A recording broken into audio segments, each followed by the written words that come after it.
څنګه چې مونږ په تیر پودکاسټ کې د غاښونو د چینجي یا د ډینټل کیریز باره کې مونږه هغه پودکاسټ مونږ تیر خپل ریکارډ کړی و، هم د هغې په کنټینیویشن کې نن مونږه دویم خپل پودکاسټ چې کوم دی چې د ډینټل کیریز مینیجمنټ به مونږه څنګه کوو، دا به مونږ نن د هغې په باره کې به مونږ کوو. نو د ډینټل کیریز چې یا د غاښ چینجي چې کوم مینیجمنټ دی نو هغه مونږ سره چې کوو نو دوه قسمه دی. مونږ سره چې کله د غاښ چینجي لګي نو بیخي چې په کوم لاولني سټیج کې ډېر په انیشیل سټیج کې هغې ته مونږ وایو وایټ سپاټ لیجن. وایټ سپاټ لیجن چې داسې لکه په دې غاښ چې داسې سپین غونده کې داسې یو سپاټ غونده کې ښکاره شي چې د هغه د غاښ د نارمل رنګ نه هغه لږ زیات سپینې. نو په دغه ټایم کې چې کوم دی نو دا مونږ بغیر څه د دغه نه مونږ ښه په اسانه باندې دی پریونشن کیږي. د هغې پریونشن دا دی چې مونږه فلوریډیټډ ټوت پیسټ یا فلوراید سپلیمنټ که پرس که مونږ زیات اخلو نو د هغې سره د نور مخکې هم نه ځي او واپس مونږ سره د غاښري منرالایزیشن کیږي.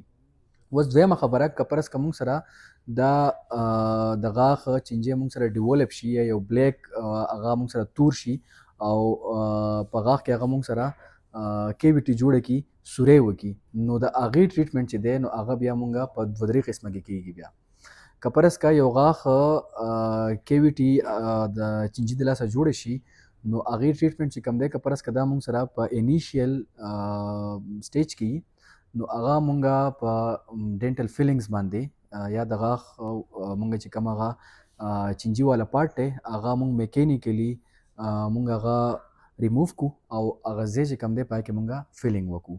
که پرس که دا ډېر زیات مخکې تللی نو بیا کله کله داسې کیږي چې مونږ بیا ورته وایو پلپ کیپینګ او په هغې باندې بیا له پاسه مونږه فیلنګ کوو. او که پرس که دا د هغې نه هم زیات تللی او بیا انسان ته درد کیږي یا یخ ګرم ډېر زیات بدلېږي نو بیا مونږه اکثر داسې کار کوو چې د لاندې چې کوم د زیرو علاج دی نو مونږ ورسره هغه کوو.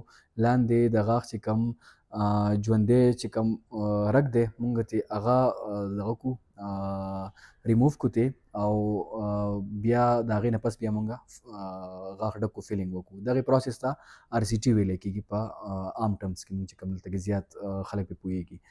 نو دا د هغې د غاښ د ډینټل کیریز مینیجمنټ دی. اوس که پرس که د ډینټل کیریز دومره زیات دي چې هغې لاندې هغه چینجی زیرو ته تللی نو هغه بیا مونږ سره په آر سی ټي باندې هم نه بچ کېږي. بیا به مونږ د هغې غاښ په بیا مجبوراً به بیا مونږ د هغې ایکسټریکشن کوو او غاښ به بیا مونږه وباسو. انشاءالله نیکسټ پودکاسټ به مونږ بیا تاسو سره د غاښونو په یو نوي بیمارۍ په باره کې کوو. د هغې پورې مونږ له اجازت راکړئ. د الله په امان.